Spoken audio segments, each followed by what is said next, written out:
अस्सलामुअलैकुम, क्या हाल है? होप ठीक होंगे, खैर से होंगे, खुश होंगे। अल्हम्दुलिल्लाह हम भी बिल्कुल ठीक है। आज का वीडियो मैंने सोचा है कि अपने बच्चों की थोड़ी सी रूटीन बताऊं जो माशाल्लाह से स्कूल भी जाते हैं और हिफ्ज भी कर रहे हैं। एक बेटे की एज 10 साल है और दूसरे की 12 है। अभी 11 और 13 के होने ही वाले हैं इंशाल्लाह। इनके माशाल्लाह से अभी तक 4 एक पारे हिफ्ज कर चुके हैं। ये वीडियो बनाने का मकसद ये है कि जो माँ बाप सोच रहे हैं अपने बच्चों को हिफ्ज कराने का, तो उनके लिए थोड़ी सी आसानी हो जाए, या फिर जिनके ऑलरेडी बच्चे हिफ्ज कर रहे हैं तो उनको थोड़े से आइडिया मिल जाए, या फिर जो नहीं करा रहे हैं तो उनके दिल में शौक़ पैदा हो जाए।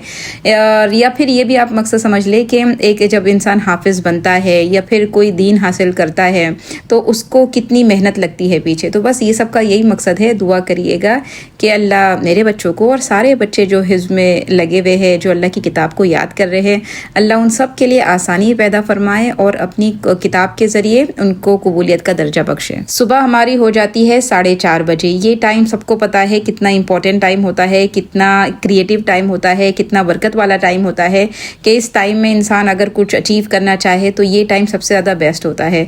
तो पहले मेरे शौहर उठ जाते हैं और फिर मुझको उठाते हैं और फिर हम बच्चों को उठा देते हैं, और बच्चे साथ में यहाँ पर अपना सबक याद कर रहे होते हैं 1 घंटा 5:30 तक। अब ये जाएंगे फजर की नमाज पढ़ने के लिए। देखिए, ये टाइम पर उठना बड़ों के लिए मुश्किल होता है तो बच्चों के लिए तो कितना ही मुश्किल होगा। लेकिन अगर किसी चीज़ को मकसद बना लिया जाए, अपने गोल को पहचान लिया जाए, तो अल्लाह की तरफ से आसानियाँ आ ही जाती है।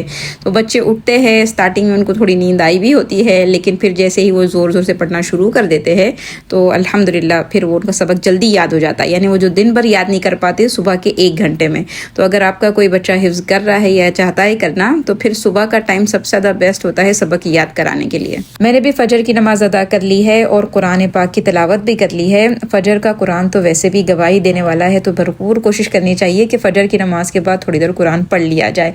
फिर मैं आ जाती हूँ किचन में बच्चों के लिए नाश्ता और उनके स्कूल के ले जाने के लिए लंच किट वगैरह तैयारी करने के लिए। मेरी कोशिश ये होती है कि जो चीज़ें बच्चों को पसंद हो उनको बना बना के दिया जाए, लेकिन साथ में हेल्थ का भी थोड़ा ख्याल किया जाए और हेल्दी चीज़ें बना दिया जाए। बॉयल अंडे हमारे घर में किसी को इतने ज़्यादा पसंद नहीं है, लेकिन मैंने डाइट में इंक्लूड कर ही दिया है कि नहीं भाई खाना है, इतने खाना है। फिर उनके पसंद के हम फ्रेंच टोस्ट वगैरह भी बना लेंगे साथ में अभी आगे। लेकिन बताना मैं ये चाह रही हूँ कि ऐसी डाइट का यानी ऐसी चीज़ों का इस्तेमाल किया जाए जो उनकी हेल्थ के लिए अच्छा होता है, जो सेहत के लिए अच्छा होता है। जैसे बॉयल अंडे हो गए, फिर उनकी लंच किट में बादाम और थोड़े काजू यानी नट्स रख देते हैं, या फिर दोपहर के खाने अगर हम बैठे हैं तो फिर उसमें सलाद ज़रूरी होता है ना। गाजर बच्चे खाते अक्सर, मेरे ककड़ी इतना शौक से नहीं खाते, तो ज़रूरी होता है भाई गाजर वगैरह खाओ, या फिर ऐसी चीज़ों को यानी इंक्लूड कर दिया जाए जो उनकी हेल्थ के लिए भी अच्छा हो और जो खुशी खुशी खा भी ले। और अभी बच्चे शायद छोटे हैं ना, तो उनको ये सब खाने पीने की बहुत ज़्यादा खुशी होती है। मुझको तो बड़ा अच्छा लग रहा होता है कि वो बाहर दरवाजे से खुशबू सूंघ के पहचान लेते हैं और एकदम खुशी वाले चेहरे के साथ अंदर आते हैं और बोलते हैं अम्मी आप अपने ये बनाए ना, अम्मी ये है ना आज खाने में। तो मुझको इतना अच्छा लगता है, इतनी खुशी होती है कि सारी थकन उतर गई भी लगता है। तो ये खुशी जो बच्चे यानी उनको जो महसूस हम कराते हैं कि नहीं बेटा आपका खाना भी हमारे लिए अहमियत रखता है, खिला तो हर माँ बाप ही रहे हैं लेकिन आपके खाने से हमको खुशी हो रही है, ये बताना मेरे को लगता है ये भी बहुत बड़ी यानी ब्लेसिंग है। यहाँ पर मैंने फ्रेंच टोस्ट के लिए है ना, हम बचपन से इसको मीठे पाँव बोलते हैं, ठीक है ये तो अभी नवा नाम है, हमारा पुराना नाम इसको मीठे पाँव बोलते हैं। एक अंडा फोड़ा है, दूध ऐड किया है, वेनिला एसेंस है, फिर सिनेमन का पाउडर भी थोड़ा ऐड करने का अच्छा सा टेस्ट आता है, और मैं थोड़ा कस्टर्ड पाउडर भी ऐड करती हूँ, थोड़ा थिकनेस हो जाता है। और शक्कर ऐड करके अच्छे से सब चीज़ों को मिक्स किया है। फिर पैन पर मैंने थोड़ा सा तेल और क्या कहते हैं बटर को ऐड कर दिया है और इसमें डुबा डुबा के हम डालते जाएंगे और बहुत जल्दी बन जाते हैं, कोई इतना टाइम टेकिंग नहीं होते हैं। और मेरे ख्याल से हर एक ने इस चीज़ को बचपन से खाया ही होगा। हमारे बम्बई के तो लादी पाँव जो आते हैं ना, उससे हमारे घर में बनते थे, ये ब्रेड से नहीं बनाते थे। लादी पाँव के भी बहुत अच्छे लगते थे, लेकिन यहाँ लादी पाँव नहीं मिलते हैं तो हम ब्रेड से बनाते हैं। अच्छा, हम बात कर रहे थे कि बच्चों के लिए और कौन सी चीज़ आसानी पैदा करती है। तो देखिए, पूरा घर भी उनके साथ वाली रूटीन अपनाए ना तो उनके लिए ये बहुत अच्छा होता है। जैसे अगर ये आपने देखा कि माशाल्लाह हम चारों तो उठ ही गए हैं 4:30 बजे, लेकिन हनाना तो बहुत छोटी है ना, अभी वो भी उठ जाएगी 5:30 तक। लेकिन जो मेरी बड़ी बेटी है वो तो हिफ्ज नहीं कर रही है। देखिए, मदरसे की जो रूटीन होती है ना, जैसे बच्चे को अपने मदरसे में डाल ही दिए है तो वहाँ तो वो पूरे माहौल के साथ में याद कर रहे हैं, तो उनके लिए इतना डिफ़िकल्ट नहीं होता है। अब घर में क्या होगा, अगर सारे सोते पड़े हैं और वो 2 बच्चे उठ के अपना याद कर रहे हैं तो उनके लिए वो मोटिवेशन होगा ही नहीं, वो कर ही नहीं पाएंगे जब तक कि घर वाले सपोर्ट नहीं करें। तो हम क्या करते हैं, हम तो उठ ही जाते हैं, लेकिन बड़ी बेटी को भी 5 बजे तक उठा देते कि भाई उठो, आप भी कुरान पढ़ो और आपकी भी सुबह हो गई है। नहीं तो बच्चों के अंदर क्या एहसास होगा कि भाई वो हिफ्ज़ नहीं कर रहे हैं तो अच्छा है सोते रहने का, हम लोग क्यों हिफ्ज़ करें, हम क्यों जल्दी उठे और हम क्यों जल्दी सोए।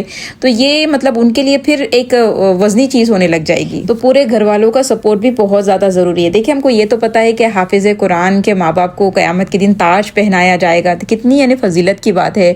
और फिर हाफिज़ कुरान के घर वालों को भी अल्लाह मग़फ़िरत कर देंगे।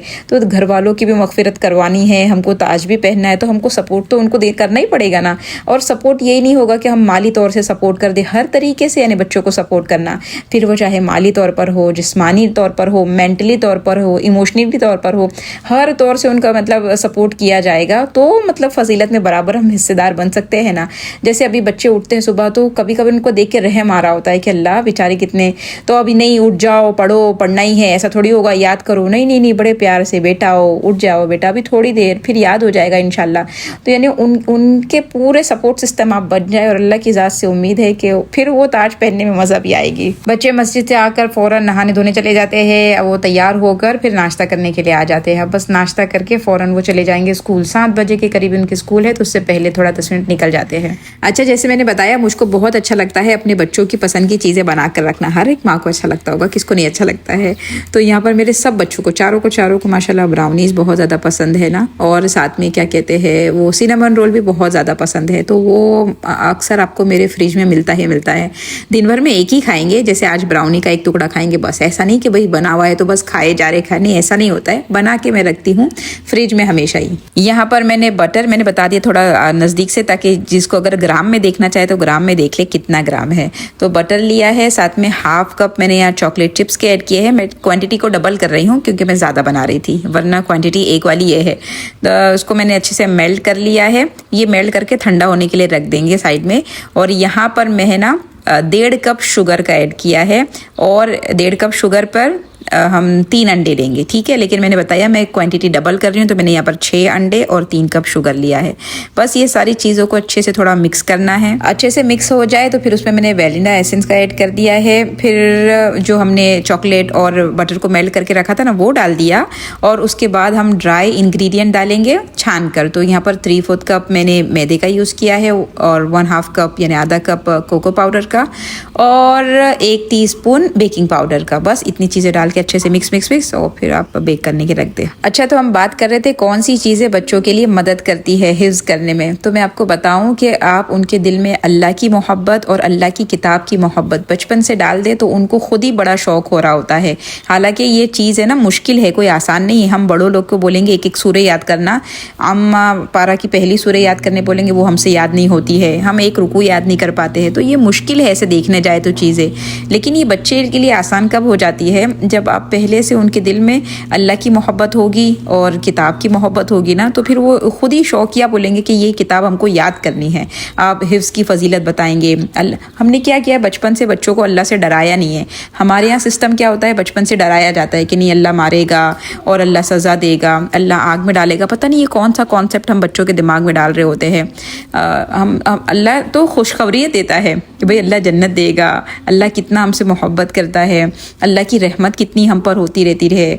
तो ये जब अल्लाह से मोहब्बत हम बच्चों को कराएंगे, फिर अल्लाह की किताब की जो मोहब्बत है कि बेटा ये किताब तो वो किताब है जिसने ज़िंदगियाँ बदल दी। सहाबा कैसे थे, ये किताब जब उनकी ज़िंदगी में आई तो उनकी ज़िंदगी कैसी हो गई।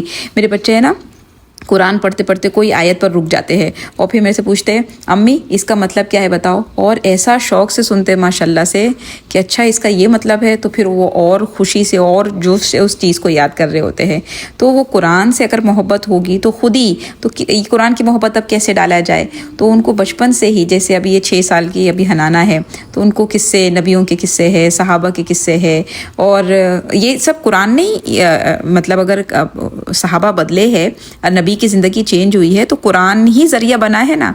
तो कुरान के थ्रू उनको किस्से से रिलेट करे, कुरान में जो नबियों के किस्से हैं वो उनको सुनाएं। तो इंशाल्लाह उम्मीद है कि बच्चों के दिल में मोहब्बत होगी, और जब मोहब्बत होगी ना तो उनके लिए फिर चीज़ें करना आसान हो जाएगी। जैसे वीडियो गेम से मोहब्बत होती है बच्चों को, तो उनके लिए खेलना आसान हो जाता है, कितना भी टफ स्टेज हो उसको क्रॉस कर लेते हैं। अच्छा, फिर मैं ये बना रही हूँ सिनेमन रोल। ये सारी चीज़ें मैंने यहाँ पर लिखी है, ये सारा मैंने ऐड कर लिया है। एक अच्छा सा आटा गूंद देंगे और इसको हम खिलने के लिए छोड़ देंगे। ब्राउनी हमारी बेक हो गई है और ये जो सिनेमन रोल का आटा था ना वो भी अच्छे से खिल गया है। अब इसको क्या करेंगे, वापस से गूंद के अच्छा सा बेल लेना है। बहुत पतला भी नहीं, बहुत मोटा भी नहीं, बस अच्छे से बेल लेना है। और सॉफ्ट बटर जो होता है ना मस्का, वो हम लगाएंगे। फिर इसके ऊपर ब्राउन शुगर नहीं हो तो कुछ नहीं होता, वाइट शुगर डाल दे। और फिर सिनेमन का पाउडर है ना वो डाल देंगे। बस अच्छे से हाथ से फिर मदद से फैला लेंगे और रोल टाइट करते हुए इसको फोल्ड कर लेंगे। फिर कट करने के बाद जब हम ट्रे में रखेंगे तो ट्रे में भी इसको आधे घंटे के लिए ऐसे ही यानी खिलने के लिए फिर से छोड़ देंगे। और जब खिल जाएगा आधे घंटे बाद तो हम ओवन को अच्छा गर्म करने के बाद इसमें ओवन में बेक करने के लिए रख देंगे। अच्छा, फिर एक और चीज़ जो आपके बच्चों को मदद करती है हिफ्ज करने में, ये कि उनकी हौसला अफजाई की जाए। हौसला अफजाई तो कोई भी बच्चे के साथ करनी चाहिए, लेकिन जो एक टास्क लेके निकले हैं, जो एक गोल लेके निकले हो, उनके लिए तो बहुत ज़्यादा ज़रूरी है। क्योंकि वो दूसरों बच्चों से अपनी रूटीन को देखते ना तो बहुत अलग उनकी रूटीन हुई हुई होती है, प्रेशर ज़्यादा हुआ होता है। तो उनका हौसला बरकरार रखना है कि अरे मेरे बेटे को तो जल्दी याद हो जाता है माशाल्लाह, वो तो अभी याद कर लेगा, थोड़ी देर लगेगी और इतना अच्छा याद करेगा। और तुम लोग तो बहुत अच्छे बच्चे हो बेटा, हो तुम लोग तो कुरान याद कर रहे हो। यानी बार बार ये तसल्ली वाले जुमले, हौसला अफजाई वाले जुमले, तो उनका मोटिवेशन भी उनको मिल जाता है और उनकी याद करने की कैपेसिटी भी बढ़ जाती है। बनिस्बत इसके कि आप बार बार ये बोलते रहो कि याद ही नहीं करता, क्यों नहीं याद करने बैठा है, पढ़ता क्यों नहीं है, याद क्यों नहीं करता। यानी जो नफ़ी वाले जुमले होते ना, ये बहुत ख़राब असर करते हैं। वो आपने सुना तो होगा शायद से कि अगर आपके घर में कोई झाड़ हो, झाड़ यानी पौधा वगैरह कुछ भी यानी है, और आपको उसको यानी मारना हो तो ज़रूरी नहीं है कि आप उसको पानी देना बंद कर दे तो ही मरेगा, बल्कि आप रोज़ उस पौधे के पास जाकर है ना ख़राब बोलना शुरू कर दे कि भाई तेरी तो मेरे पे बहुत जिम्मेदारी है, जब से तू आया है मुझको पानी तुझको पिलाना पड़ता है। यानी कुछ भी नेगेटिव वो पौधे के पास खड़े होकर या झाड़ के पास खड़े होकर आप बोलने लगोगे ना, थोड़े दिन में वो पौधा खुद ही मर जाएगा। तो आप सोचे कि नेगेटिव चीज़ें बोलना ये पौधे पर असर करती है, तो क्या हमारे बच्चों पे नहीं करेगी? हम लोग जो दिन रात मुंह उठा के अपने बच्चों को नेगेटिव बोलते रहते ना कि इतनी इनकी फीसें भरो, इतना इनके पीछे मेहनत करो, सुबह शाम इनको करके दो, फिर भी ये कुछ पढ़ते नहीं है, बराबर रहते नहीं है, ये जुमले सारे बोलना हमको लगता है हम थके हुए इसलिए ये जुमले चल जाएंगे। नहीं, बहुत ख़राब असर कर रहे होते हैं हमारे बच्चे पर। और मतलब कोई अकल में आने वाली बात ही नहीं है कि ऐसी बात हम अपने खुद के बच्चों को बोले। तो बहुत ज़्यादा ख्याल करें कि अपने बच्चों का हौसला अफजाई करें, ना कि ये उनको डिमोटिवेट करे। चले तो बहरहाल ब्राउनी भी हमारी तैयार हो गई है। अब मैं पीसेस बना के रख दूंगी। अच्छा, ब्राउनी के ऊपर है ना मैं थोड़ी सी चॉकलेट में क्रीम डाल के वो मेल्ट करके उस पर लगा दे रही हूँ, बड़ी मज़ा आ रही है। और आज साथ में मैंने पिस्ता वाला जो यानी कुनाफा वनाफा का जो पेस्ट होता है ना वो भी मैंने तैयार कर लिया था। नहीं, ब्राउनी के ऊपर डाल के खाएंगे, मज़ा आएगा। और बच्चे तो सुनते से ही उनका लेवल ही नेक्स्ट हो जाएगा कि अच्छा ये बनाए हुए हैं। ये तैयार हो गया है। अब बजने आ रहे हैं 1:30 यानी 1:40 के करीब बच्चे हमारे आते हैं घर में। आते से फ़ौरन वो शावर लेने जाएंगे और मैं दस्तर तैयार रखती हूँ। आज मैंने बिरयानी बनाई थी, बच्चों ने खा लिया। और फिर जब ये चॉकलेट केक विद कुनाफा वो नाफा उनको पता चला, वो इतनी खुशी, उनकी खुशी का लेवल चेक करें आप। अच्छा, खा पी के है ना 2:15 तक तो मैं उनको सुलाई देती हूँ कि चलो जल्दी जाओ सोने के लिए, क्योंकि 4:30 से बच्चे उठे हुए हैं। अभी फिर से मदरसे जाएंगे और वो सबक याद करेंगे। मदरसे कुछ 3 बजे से निकल जाते हैं और घर में फिर मगरिब तक आते हैं। तो जब तक मदरसे में रहेंगे तो फिर दिमाग भी काम करना चाहिए ना, तो इतनी सुबह से उठने के बाद तो दिमाग काम नहीं करेगा। तो दोपहर का कैलुला बहुत ज़्यादा ज़रूरी है उनके लिए। भले वो आधा घंटा मिल रहा हो, 15 मिनट की नींद मिल रही हो, पर लेना ही लेना है। तो उनको मैं भेज देती हूँ सोने के लिए। इतनी थोड़ी देर की नींद उनके लिए बस नहीं होती है, वो उठे और इतना तो भी बड़े नींद में रहते। इतना देख कर उनको रहम आ रहा होता है कि अल्लाह बेचारे बच्चे हैं छोटे से पर क्या करेंगे, कुछ चीज़ का गोल बनाए हैं तो फिर थोड़ी कुर्बानी तो देनी पड़ेगी ना। हर चीज़ कुर्बानी मांगती है, भले आप दुनिया का काम कर रहे हो, दीन का काम कर रहे हो, कुछ भी कर रहे हो, कुर्बानी तो मस्त होती है। तो उनको प्यार से तसल्लियों से उठाया जाता है कि बेटा आओ, चलो उठ जाओ, बहुत अच्छे बच्चे हैं। ऐसे करके वो उठ जाते हैं और तैयार होकर अब चले जाएंगे मदरसा।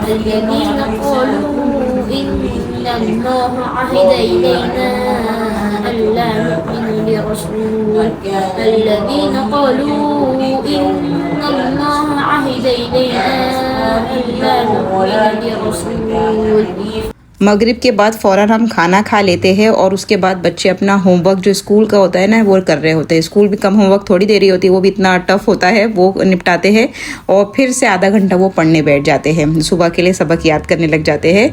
और हमारे घर में रात बच्चों के लिए बस 8 बजे हो ही जाती है। 8 बजे बिस्तर पर जाना बहुत ज़्यादा ज़रूरी है। इशा पढ़ते हैं और फिर बस बिस्तर पर सोने के लिए चले जाते हैं। फिर वो अंदर कमरे में जाके भी बकबक कर रहे होते हैं। 8:15 8:30 तक हो जाते हैं, पर 8:30 तक तो वीक डेज में सोना ज़रूरी है ही हमारे लिए। तो ही फिर सुबह जल्दी उठ सकते हैं ना। तो आप एक चीज़ ये भी याद रखें कि जल्दी सोना ये भी बहुत ज़्यादा इंपॉर्टेंट चीज़ है। जल्दी सोएंगे तो ही जल्दी फ्रेश उठ सकते हैं, वरना नहीं उठ सकते। तो ये अपना दूध वूध पीकर सोने के लिए चले जाएंगे। तो मंडे टू फ्राइडे इनके पास कोई स्क्रीन वगैरह नहीं होती, ना ये मोबाइल यूज़ करते हैं, ना टीवी, ना प्ले गेम, कुछ भी नहीं करते हैं। हाँ, फिर सैटरडे और संडे इनको थोड़ी सी रिलीफ मिलती हो और ये मतलब माशाल्लाह सब यूज़ कर लेते हैं। पर वीकडेज में बिल्कुल इनके पास ना टाइम होता है ना उनको दिया जाता है। हाँ, ये घर में थोड़ा बहुत टाइम मिलता है ना, जैसे सबक याद हो गया तो फुटबॉल वगैरह ऐसा कुछ खेल लेते हैं, तो दिमाग फ्रेश होते रहता है। ऐसा नहीं कि बस पढ़े जा रहे, थोड़ा दिमाग भी फ्रेश हो जाता है बातचीत से और हल्का फुल्का खेलने से भी। होप आपको इस वीडियो से कुछ आइडिया मिला होगा। तो अगर आपके घर में कोई हाफिज बन रहा हो तो उसके साथ ये वीडियो ज़रूर शेयर करिएगा। इंशाल्लाह फिर मिलेंगे, जल्द मिलेंगे, तब तक के लिए अस्सलामु अलैकुम।